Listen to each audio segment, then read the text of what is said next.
ওই লোকটার 6টা বেটি, বড় বেটি দৌড়াতে দৌড়াতে দৌড়াতে দৌড়াতে দৌড়াতে দৌড়াতে এরকম ভাবে জাহান্নামের প্রথম গেটের সামনে হাত বাড়িয়ে দাঁড় হয়ে গেছেন। এবার জাহান্নামের ফেরেশতা বলছেন, হে আল্লাহর বান্দে, তুমি কে?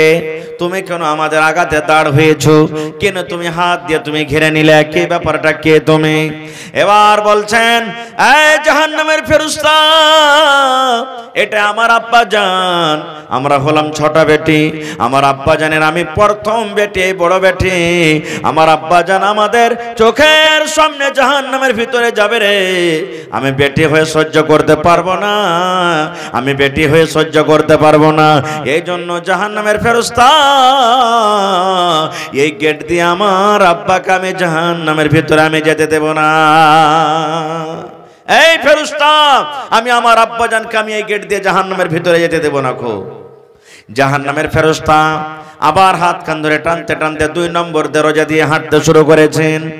2 নম্বর বেটি, মাঝো বেটি দৌড়াতে দৌড়াতে হাজির। হে জাহান্নামের ফেরেশতা রে, আমি আব্বার 2 নম্বর বেটি, আমি আব্বার 2 নম্বর বেটি, মাঝো বেটি। আমার চোখের সামনে আমার আব্বা জান জাহান্নামের ভেতরে যাবে, আমি তার বেটি সহ্য করতে পারবো না।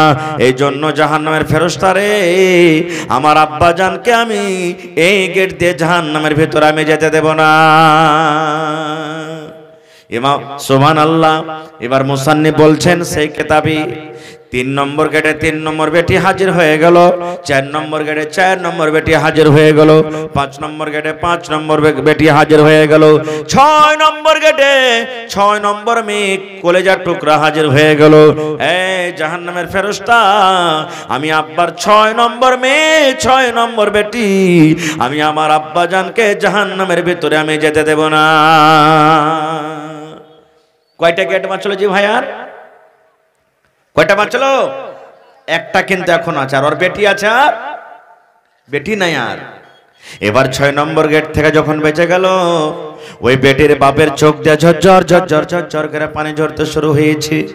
বেটির বাপ কিন্তু কাঁদতে শুরু করেছে। এবার জাহান্নামের ফেরেশতা তখন বলছেন, আল্লাহর বান্দা, তুমি কাঁদো কেন? এখনো তুমি জাহান্নামের ভিতরে যাওনি রে, এখনো জাহান্নামের তুমি মজা খাওনি, কি কারণে তুমি কাঁদো? তোমার চোখে কেন পানি? এবার কাঁদতে কাঁদতে বলছে জাহান্নামের ফেরেশতা রে, এখনো আমি জাহান্নামের ভিতরে যাইনি, এখনো আমি জাহান্নামের মজা পাইনি, জাহান্নামের শাস্তি আমি পাইনি, কিন্তু এই জন্য কান্দে রে ফেরেশতা, আজকে আমাকে 7 নম্বর গেট থেকে আমাকে কে বাঁচাবে? আল্লাহর কাছে দোয়া করছেন, আল্লাহ তুমি আর যদি আমাকে আর একটা বেটি দিতে। আল্লাহ 6টা বেটি আমাকে 6 নম্বর গেট থেকে বাঁচিয়ে নিল, আর একটা দরজা একটা গেট বেঁচে গেছে। আল্লাহ যদি আজকে আমার আর একটা বেটি থাকতো, আমি 7 নম্বর গেট থেকে আমি বেঁচে যাইতাম। কে আমাকে বাঁচাবে 7 নম্বর দুয়ার থেকে? এই জন্য আমি কাঁদছি। এই কাঁদতে কাঁদতে তার স্বপ্ন কিন্তু ভেঙে গেল। ছোট্ট করে বলছি ঘটনা, স্বপ্ন ভেঙে গেল। এবার স্বপ্ন যখন ভেঙেছে, দেখছে আরে রাত মোটামুটি 12, 1, 2টা রাত।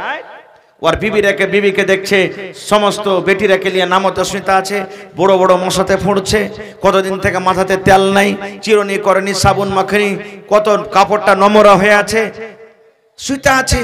আর বলছে আমি তো স্বপ্ন দেখছিলাম। তখন আফসোস করে বলছে, আল্লাহ যদি আজকে আমার স্বপ্নটা যদি সত্য হইতো, তাহলে আমার অবস্থা কি হইতো? এবার চোখ দিয়ে পানি ঝরছে, কাঁদতে কাঁদতে বিবিকে নিন্দের হালাতে, ঘুমের হালাতে তুলে বিছানে রাখলেন, সমস্ত বেটি রেখে রাখলেন। ঠিক ফজরের টাইমে, ফজরের সময়তে মুয়াজ্জিন সাহেব যখন আজান দিয়ে দিয়েছে, আজান দেওয়ার সাথে সাথে বিবির চোখ খুলে গেছে। বিবি তখন এবার চোখটা খুলে দেখছে, হারে আমার বিছান তো ছিল নামতে, কেমন করে আমি পালঙ্গের ওপরে এলাম? মাথা লেড়ে দেখছে, হারে আমার মাথাতে তো সিতা করা ছিল না, তেল ছিল না, কে আমাকে তেল দিল? আমার চুলে কে চিরুনি করে দিল? এবার স্বামীর দিকে দেখছে, কান্দা কান্দা কান্দা তার চোখ কিন্তু লাল হয়ে গেছে। কান্দা কান্দা চোখের পাতাগুলা ফুলে গেছে। এবার বলছে স্বামী গো, এত রাতের বেলাতে কেন আপনি কাঁদছেন? কি হয়েছে আপনার? এত রাতের বেলাতে না ঘুমিয়ে আপনার চোখে পানি দেখি, আপনি তো কান্দা কান্দা চোখকে ফুলিয়ে দিয়েছেন, চোখ আপনার লাল হয়ে গেছে। বলছে বিবি রে, আমি রাতের বেলাতে স্বপ্ন দেখেছি রে বিবি। এরকম এরকম ঘটনা, গোটা ঘটনা শুনিয়ে দিলেন। বলতে বলতে বলতে এরকম ভাবে বিবিকে বুকে জড়িয়ে ধরছে। বলছেন বিবি রে, জীবনে তোমার উপরে কত জুলুম করেছি, অত্যাচার করেছি, আর তোমার পরে জুলুম অত্যাচার করব না। তুমি দয়া করে আমাকে মাফ করে দাও, দয়া করে তুমি আমাকে মাফ করে দাও, দয়া করে তুমি আমাকে মাফ করে দাও। আর তোমার পরে আমি কোনোদিন জুলুম অত্যাচার করব না। ভাই মুসলমান, ঘটনা বলার উদ্দেশ্য হলো এই, আল্লাহ তাবারাক ওয়া তাআলা বেটি রূপে যাকে বেটি দান করেছেন, এটা আল্লাহ রাব্বুল আলামিনের পক্ষ থেকে একটা দয়া, একটা নিয়ামত। কিন্তু আজকে আমরা মুসলমান সেই নিয়ামতটা পেয়ে আল্লাহুস সামাদ, আজকে আমরা মন ভারী করছি বেটির মান সম্মান দিনে। দিনে ইসলাম, শরীয়ত, আল্লাহ এবং আল্লাহ রাসূল মেয়েদের মান সম্মান যতটুকু বাড়িয়ে দিয়েছেন, দুনিয়ার কোনো ধর্মে এরকম মেয়েদের মান সম্মান বাড়া হয়নি। আর একটু আগে চলেন, নবীজি নিজের মেয়েকে কত ভালোবাসতেন জানেন? এটা সহিহ হাদিস। একদিনকার ঘটনা, নবীজির ছোট মেয়ের নাম কি বলেন তো আপনারা? নবীজির ছোট মেয়ের নাম কি জানেন না? আয়েশা। নাউজুবিল্লাহ। আয়েশা হলো বিবির নাম। নবীজির ছোট বেটির নাম হলো ফাতেমা রাদিয়াল্লাহু তাআলা আনহা। সব থেকে ছোট বেটি, কলিজার টুকরা। একদিনকার ঘটনা, নিজের স্বামীর বাড়ি থেকে, স্বামীর নাম কি হযরত আলী রাদিয়াল্লাহু তাআলা আনহু, নিজের স্বামীর বাড়ি থেকে আব্বার কাছে গেছেন একটা গোলাম চাহার জন্য, নেওয়ার জন্য, একটা দাস দাসের জন্য চলে গেছেন। যেই টাইমে, যে সময়তে নবীজির বাড়ি গেলেন কে? বেটি ফাতেমা। ওই টাইমে কিন্তু নবীজি বাড়িতে নেই, কোনো কামে কাজে বা দাওয়াতের তাবলীগের কামে গেছেন। মা ফাতেমা জিজ্ঞাসা করছেন কাকে? নিজের মা, এটা সতার মা আয়েশা রাদিয়াল্লাহু তাআলা আনহাকে, যে মা আব্বাজান বাড়িতে নেই। বলছেন না রে বেটি, তোমার আব্বাজান দাওয়াতের কামে, তাবলীগের কামে গেছে। কি খবর, কি কথা নিয়ে এসেছো বলো? বলছে না, আব্বা থাকলে কিন্তু বলতাম, জায়গা আবার কোনো সময়তে বলবো। বলছে বলো না, তোমার আব্বা আসবে তখন আমি বলে দেব। মা আয়েশা বলছেন যে তোমার আব্বা আসবে তখন বলে দেব, কি কথা বলো? বলছে না, পরে বলবো। আর বললেন না, চলে গেলেন নিজের বাড়ি। দেখেন, এই আমার মায়েরা, খালারা, যারা পর্দাতে আছেন, পিন্ডালে বসে আছেন, শুনেন। আব্বার বাড়ি গেলেন ফাতেমা আব্বার সাথে দেখা করার জন্য, নবীর সাথে দেখা করার জন্য। দেখা হলো না। এটা বললেন না যে আচ্ছা 1 ঘন্টা থেকে যাই, 2 ঘন্টা থেকে যাই, এই বেলাখান থেকে যাই, আব্বা আসবে তখন দেখা করে যাব না। তখনই আবার নিজের স্বামীর বাড়ি চলে গেলেন হাইটে, যে কে জানি আমার আব্বা যদি, আমার স্বামী যদি আমাকে খুঁজে, আমাকে যদি বিছানের দিকে ডাকে, আমার যদি কোনো দরকার থাকে, খাইতে লাগে না, আমার স্বামী যদি আমাকে না দেখতে পেলে হয়তো নারাজ হয়ে যাবে, তখনই আবার চলে গেলেন বাড়িতে। কিন্তু আজকে মা খালার অবস্থা কি জানেন? যদি নিজের স্বামীকে বলে আব্দুল্লাহর মা, আব্দুল্লাহর বাপ, এ হালেমার বাপ, আমি একটু আমার ভাইকে দেখাচ্ছি, আমি মাকে দেখাচ্ছি, আব্বাকে দেখাচ্ছি, যাবো আর আসবো। ও যদি খলি চলে যায় 1 ঘন্টা বলে তো গোটাই দিন মেন থেকে আসবে। একদিন বলে যায় তো 5 দিন ওর হবে, হবে কি হবে না? নিজের স্বামী কি জিনিস সে বুঝবে না কো। মা ফাতেমা বলছেন না, আমি চলে যাব। চলে গেলেন। নবী আমার আহা হা হা সন্ধ্যাবেলাতে এলেন বাড়ি। মা আয়েশা বলছেন নবীজি আর জানেন? বলছে কি হয়েছে? বলছে ফাতেমা দেখা করতে এসেছিল আপনার সাথে, আমি জিজ্ঞাসা করলাম কিন্তু আমাকে বলেনি। ওরে সুবহানাল্লাহ। আয় আমার এলাকার ভাইয়েরা শুনেন, নবীজি নিজের কলিজার টুকরাকে কত ভালোবাসতেন। ওরে আল্লাহ, যখন মা আয়েশা বলেন আপনার কলিজার টুকরা ফাতেমা আপনার সাথে দেখা করার জন্য এসেছিল, তখনই নবী বাড়িতে না থেমে, নবী আমার সেই টাইমে রাতের বেলাতে নবী আমার বেটের সাথে দেখা করার জন্য চলে গেলেন। ওই টাইমে, ওই সময়তে 10,000 নাকি জি 1 হাত মানে 50,000, 5,000, আচ্ছা ভাই, প্রথম কলম এসছেন, আল্লাহর রাস্তায় দেন, কবরস্থান আখিরাতের ঘর, আখিরাতের জায়গা, আল্লাহ আপনাকে ভালোবাসবে ইনশাআল্লাহ। দেন জি, 5000 নগদ, 5000 দিয়ে দিবেন পরে ইনশাআল্লাহ। হ্যাঁ, জমিন কিনতে হবে ভাই। বর্তমান সরপঞ্চ নাকি? কি নাম আপনার? নাম सरपंच इस्ताब आली साहेब 10,000, 5,000 नगद और 5,000 इंशाल्लाह दिए दिबे। नारे तकबीर, माशाल्लाह। देखें এতটি হরেন বাজছে, সব দুনিয়ার একবার 2-4 কিলোমিটার দূর থেকে শুনে নিয়েছে। হ্যাঁ, 5,000।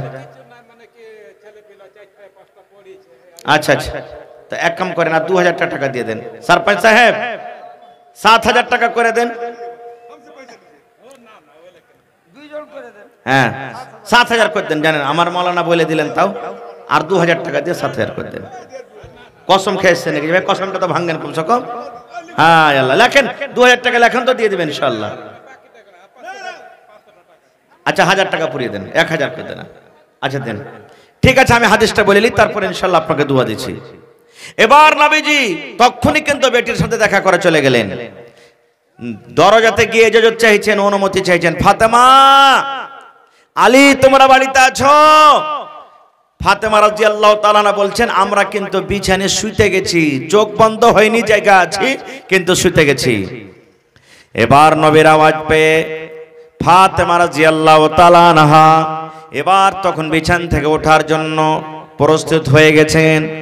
আল্লাহ রাসূল বললেন, ফাতেমা, আমার জামাই আলী কই? বলছে আব্বা গো, আপনার জামাই আলী বিছানায় শুতে আছে।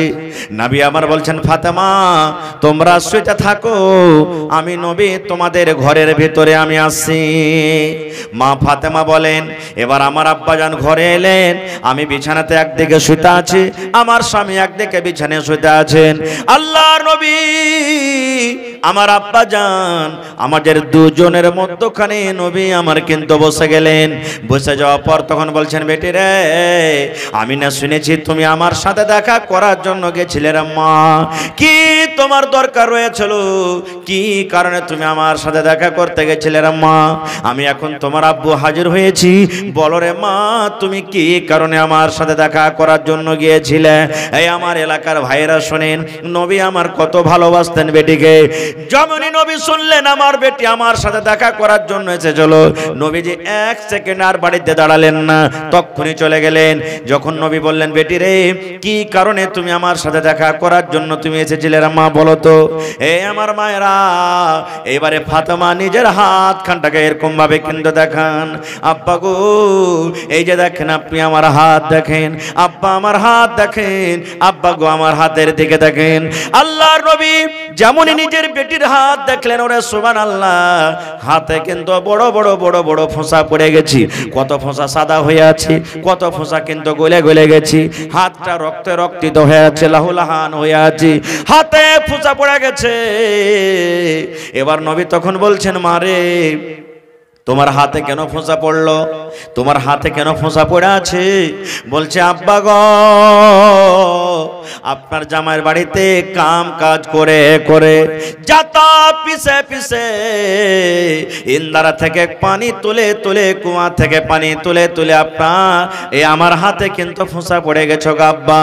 যাতা পিছে পিছে ইন্দারা থেকে কুয়া থেকে পানি তুলে তুলে স্বামীর বাড়িতে কাম কাজ করে করে আমার হাতে ফোঁসা পড়ে গেছে। সুবহানাল্লাহ। দেখেন নবীর বেটি নিজের স্বামীর বাড়িতে কাম কাজ করে করে হাতে ফোঁসা পড়ে গেছে। আহা হা হা, আজকে যদি আমরা হইতাম কি বলতাম, এই বেটি শুন, বিছান কথা যা ছেলে তো তুই ই কাঞ্জুসের বাড়িতে আর থাকতে হবে না, চল ইয়া তো কেরা বাড়িতে কাম করতে পারা যাবে না, খো তাড়াতাড়ি কেরা বরিয়ে বিস্তারলে আর চল বাড়ি চলে যা। আমার কোনো বহিন যদি মাকে ফোন করে, মা গে কোন বাড়িতে তুই বিয়ে দিলি গে মা, আর মিনসার ভাত খেতে ভালো লাগে না গে মা, শুধু কাম কাজ করাইছে। কত মা খালা এমন আছেন, বুঝাবে না রে বেটি, শ্বশুর বাড়িতে থাকতে গেলে কাম করতে হবে, শ্বশুর বাড়িতে থাকতে গেলে ভালোভাবে থাকতে হবে, বুঝাইবে। আর কত মা খালা এমন আছে, এক কাম কর না, তুই তো বেকার আয়, তুই তো বেকার আয়। এবার যেমনই চলে গেল তখন ফোন করে ডাকবে, হাজি আমাকে আনতে আসবে না, 5 দিন 7 দিন যখন আনতে আসবে না, বলছে যাবো। ই বেচারি কোন রকম গেছে 5 দিন 7 দিন পর বিবিকে আনতে, আর দু চারটা চাংড়া খাড়ো করে তখন বাস হাত কান ধরে খুঁটিতে বেঁধে নেড়াতে দু চার বাড়ি দিয়ে তখন বলছে, এই তোর বাড়িতে আমার বেটি ভাত খেতে পারবে না, মরার বেটা মরা। 3 লাখ টাকা তোকে দিয়েছি, 2 লাখ টাকা আমার বিয়েতে খরচা হয়েছে, 5 লাখ টাকা দে, 10টা মানুষ ডাক, আর দে আমার বেটিকে তালাক করে তুই চলে যা। এরকম হয়েছে কি হয়নি? শেরশাহবাজিতে আমাদের এরকম হয়েছে। কিন্তু ওরে সুবহানাল্লাহ, নবী আমার বেটির হাত দেখলেন, ফাতেমার হাতে কিন্তু ফোঁসা পড়ে আছে। ওরে আল্লাহ, এ আমার ভাইয়েরা মায়েরা খালারা শোনেন, নবী তখন বলছেন, বেটি রে তুমি আমাকে হাত দেখে কি বলতে চাইছো রে মা? বলছে, আব্বা গো, আমাকে যদি আপনি একটা গোলাম দিতে পারতেন, একটা দাসী গোলা দিতে পারতেন, আমার কাজে আরাম হতো, আমার স্বামীর বাড়িতে কাম কাজ করতো, আমি আপনার মেয়ে আরাম পাইতাম। এই জন্য একটা গোলাম চাইতে গেছিলাম, একটা চাকর চাইতে গেছিলাম। যদি চাকর গালা একটা দিতে পারতেন, আমি শুনেছি লড়াইতে আপনি অনেক চাকর পেয়েছেন, দাস দাসী পেয়েছেন, ওই দাসী গোলা যদি আপনি আমাকে দিতে পারতেন, আমার বাড়িতে কাজ করতো। নবী তখন বলছেন, বেটি তুমি আমার কাছে গোলাম চাইছো, তো গোলাম থেকে যদি একটা ভালো জিনিস তোমাকে দিতে, কোনটা নিবে তুমি? গোলাম নিবে না ভালো জিনিস নিবে? উদাহরণস্বরূপ বলি, আপনার কাছে যদি আপনার বেটি যে বলে, আব্বাজি একটা ছাগল গালা দাও তো, দান দাও একটা ছাগল গালা, তো আপনি যদি বলেন, হারে বেটি ছাগল নিয়ে কি করবি, চল তোকে 30,000 টাকা দিয়ে একটা গাই গালা কিনে দেবো, তো আপনার বেটি ছাগল নিবে না গাই নিবে বলেন তো? জোরে বলেন, কি নিবে জি ভাই? গাই নিবে। আমার নবী বলছেন, বেটি রে তুমি আমার কাছে গোলাম চেয়েছো রে মা, তাইলে গোলাম থেকে ভালো জিনিস দিলে তুমি সেটা নিবে কি নিবে না? মা ফাতেমা বললেন, আব্বা গো আমি গোলাম চেয়েছি, গোলাম থেকে যদি ভালো জিনিস আপনি আমাকে দেন, আমি সেই ভালো জিনিসটা নিব। ভালো জিনিস কি আমি পরে বলছি, কথাটাকে রেখে দিলাম। তার আগে আমি বলি আপনাদেরকে, ফাতেমাটা কে? কে হলো ফাতেমা? ফাতেমা কে? আরে আল্লাহ, আল্লাহর নবী বলেছেন, শেষ নবী আমি দুনিয়াতে এসেছি, আমার পর নবী হয়ে দুনিয়া তার কেউ আসবে না। আমি শেষ নবী, শেষ পয়গম্বর, ইমামুল আম্বিয়া। যত নবী দুনিয়াতে এসেছিলেন, সমস্ত নবীদেরকে নামাজ পড়ালছেন, ইমাম হয়েছেন সেই নবীর বেটি ফাতেমা। নবী আমার বলেছেন, আল্লাহ রাব্বুল আমিন আমাকে প্রথম নম্বরে বলবেন, নবী গো যাও তুমি জান্নাতের দুয়ার খুলে দাও, জান্নাতের গেট খোলো। আল্লাহ রাসূল বলেছেন, আমি শেষের বেলাতে এসেছি, কিন্তু ওরে সুবহানাল্লাহ, আমি নবী সর্বপ্রথম জান্নাতের দুয়ার খুলবো, আর আমার উম্মত হিসাব কিতাব করে যতক্ষণ পর্যন্ত জান্নাতের ভিতরে না যাবে, অতক্ষণ পর্যন্ত কোন নবীর উম্মত জান্নাতের ভিতরে যেতে পারবে না। এরকম নবীর বেটি ফাতেমা নিজের স্বামীর বাড়িতে কাম কাজ করে করে হাতে ফোঁসা পড়ে যেত। আর ফাতেমাকে আল্লাহ রাসূল সাল্লাল্লাহু আলাইহি সাল্লাম 10 জন নবী 10 জন সাহাবীর নাম লিয়েছেন, যাকে আশরায়ে মুবাশশারা বলা হয়। এই আব্দুর রহমান তুমি জান্নাতে যাইবে, এই সাদ তুমি জান্নাতে যাইবে, এই আবু বকর তুমি জান্নাতে যাইবে, হে উমর তুমি জান্নাতে যাইবে, হে সাঈদ তুমি জান্নাতে যাইবে। 10 জন সাহাবীদের নাম লিয়েছেন।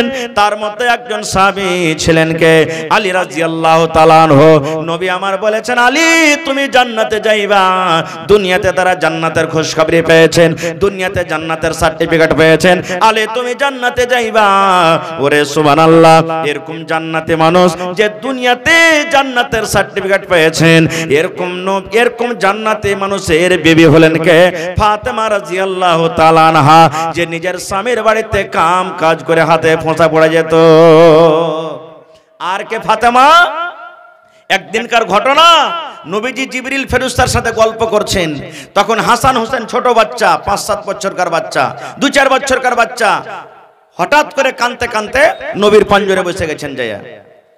হযরত জিবরিল আর নবীজি একটুখানি দূরে গল্প করছেন, আর আল্লাহ রাসূল সাল্লাল্লাহু আলাইহি সাল্লামের নাতি হাসান এবং হুসাইন কাঁদছেন, কাঁদতে কাঁদতে নবীর পাঞ্জরে বসে গেছেন।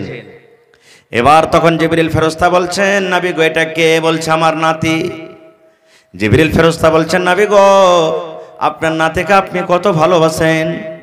এবার নবী বললেন, জিবরিল রে আমার নাতিকে আমি অত ভালোবাসি, যে আমার নাতিকে ভালোবাসে সেই নবী যেন আমাকে ভালোবাসলো। আমার নাতিকে যে মহব্বত করে আমার সাথে মহব্বত করলো, আর আমার নাতিকে যে ভালোবাসে না, মহব্বত করে না, সেই যেন নবী আমি আমার সাথে সে মহব্বত করলো না। এবার জিবরিল আমিন বললেন, নবী গো, যে নাতিকে আপনি এত আদর দেন, এত ভালোবাসেন, তার ভালোবাসাটা আপনার ভালোবাসা, তার নারাজগিকে আপনার নারাজি, আপনার মরে যাওয়ার পর, আপনার দুনিয়া থেকে চলে যাওয়ার পর একটা এমন সময় আসবে, একটা এমন টাইম আসবে, আপনার এই নাতিকে কিছু মানুষেরা তীর দিয়ে, বললাম যে তলোয়ার দিয়ে, কত রকম কষ্ট আঘাত দিয়ে আপনার নাতিকে দুনিয়া থেকে শহীদ করে দেবেন। যেমন কথাটা শুনলেন, এবারে নবী বলছেন, জিবরিল রে, আমার এই নাতিকে এত আদর করি, আমার নাতিকে মারবি, আমার এত নাতিকে কষ্ট দিয়ে মারবি? বলছে হ্যাঁ, আপনার নাতিকে শহীদ করে দিবে। এবার নবী বললেন, জিবরিল, আমার নাতিকে যখন মারবে আমি নবী সেই সময়তে বাঁচবো না, থাকতে পাবো না। কিন্তু জিবরিল রে, যেই জায়গাতে আমার নাতিকে মারা হবে, তুমি দয়া করে ওই জায়গাটা, ওই জমিনখানা তুমি আমাকে একবার দেখাও তো, যেই জায়গাতে আমার নাতিকে শহীদ করা হবে। ওরে আল্লাহ, এবার আল্লাহ রাব্বুল আমিনের আদেশে জিবরিল আমিন সেই জায়গাটা, সেই জমিনটা, যেই জায়গাতে নবীর নাতিকে শহীদ করা হয়েছে, আল্লাহ রাব্বুল আমিনের আদেশে সেই জমিনখানটা নবীকে দেখিয়ে দেওয়া হলো। শুধু তা নয়, আল্লাহ রাসূল বলেছেন, যত নওজওয়ান, যত যুবকরা জান্নাতের ভিতরে যাবে, যত নওজওয়ান জান্নাতের ভিতরে যাবে রে, আমার নাতি হাসান হোসেন জান্নাতের ভিতরে যাবে। এবং শুধু জান্নাতে যাবে না, সমস্ত নওজওয়ান, সমস্ত যুবকের জান্নাতের ভিতরে সরদার হবেন আমার নাতি হাসান হোসেন। এরকম জান্নাতে সরদারের হাসান হোসেনের মা হলেন ফাতেমা, যে নিজের স্বামীর বাড়িতে কাম কাজ করে হাতে ফোঁসা পড়ে যায়। এবার ফাতেমাটা কি আর একটু জানেন? এই আমার মায়েরা, খালারা, আল্লাহ রাসূল সাল্লাল্লাহু আলাইহি ওয়াসাল্লাম বলেছেন, আমার ফাতেমা জান্নাতের ভিতরে যাবে, আমার ফাতেমা জান্নাতে যাবে, আমার ফাতেমা জান্নাতি মহিলা। আল্লাহ রাসূল বলেছেন, আমার ফাতেমা শুধু জান্নাতে যাবে না রে, যত মহিলারা জান্নাতের ভিতরে যাবে, যত নারীরা জান্নাতের ভিতরে যাবে, সমস্ত নারীদের নেত্রী, সমস্ত নারীদের সরদারনি হবে কে? আমার ছোট বেটি, কলেজার টুকরা ফাতেমা। এরকম জান্নাতি মেয়ে ছেলে ফাতেমা নিজের স্বামীর বাড়িতে কাম কাজ করে করে হাতে ফোঁসা পড়ে যেত। সুবহানাল্লাহ। তা নবীজি বেটিকে এত আদর করতেন। गुजारिश है कि आप लोग शांति बनाकर बैठ जाएं। जो रजाकार हजरात हैं, जो जलसा कमेटी है, अगर कोई मामला पेश आता है तो वो देख लेंगे। सामीन हजरात से गुजारिश है कि आप लोग बैठ जाएं। আপনারা বসে যান ভাই, এরকম ভাবে মাহফিল ছেড়ে চলে যাওয়াটা कोई मामला नहीं है, आप लोग बैठ जाएं। কিছু হয়েছে, शांति बनाकर आप लोग बैठ जाएं। আপনারা বসে যান। তো ভাই আমার কথা হলো যে আমাদের বাড়িতে যদি মেয়ে জন্মগ্রহণ হয়, এরকম ভাবে আদর মহব্বত আমাদেরকে করতে হবে, মন ভারী করতে হবে না কো ভাই। বলার কথা মেলায় আছে, এরকম ভাবে যদি বয়ান রাখা যায় আরো কিছু সময় লাগবে। তবে ভাই আজকের জালসা হলো কি কবরস্থানের জালসা নাকি? আজকে জালসাটা হলো কবরস্থানের জালসা। আল্লাহুস সামাদ। आज का जलसा कमेटी जो भी हैं, रजाकार हजरात से गुजारिश है कि आप लोग जो दौड़ धूप कर रहे हैं या कोई मामला है, आप सामीन हजरात को पंडाल में आने के लिए कहें। হয়নি হবে না, হতে পারে না, আমার নবীর সাথে কারো তুলনা। হয়নি হবে না, হতে পারে না, আমার নবীর সাথে কারো তুলনা। হায়রে তুলনা তো দূরের কথা, ছায়াও মিলে না। হয়নি হবে না, হতে পারে না, আমার নবীর সাথে কারো তুলনা। হয়নি হবে না, হতে পারে না, আমার নবীর সাথে কারো তুলনা। সকল নবী রাসূল ছিলেন খোদার দিবানা, দু নয়নে দেখব খোদা ছিল তামান্না। সকল নবী রাসূল ছিলেন আল্লাহর দিবানা, দু নয়নে দেখব আল্লাহ ছিল তামান্না। আরে মর নবীকে ডেকে নিলেন, আরে মর নবীকে ডেকে নিলেন, দেখবে রব্বানা। হয়নি হবে না, হতে পারে না, আমার আমার নবীর সাথে কারো তুলনা হয়নি, হবে না, হতে পারে না, আমার নবীর সাথে কারো তুলনা। ইউসুফকে দেখে যারা আঙ্গুল কেটেছে তারা কি আমার নবীর রূপ দেখেছে? ইউসুফকে দেখে যারা আঙ্গুল কেটেছে তারা কি আমার নবীর রূপ দেখেছে? আরে দেখতো যদি কেটে দিত, আরে দেখতো যদি কেটে দিত কলিজা খানা, হয়নি, হবে না, হতে পারে না, আমার নবীর সাথে কারো তুলনা হয়নি, হবে না, হতে পারে না, আমার নবীর সাথে কারো তুলনা।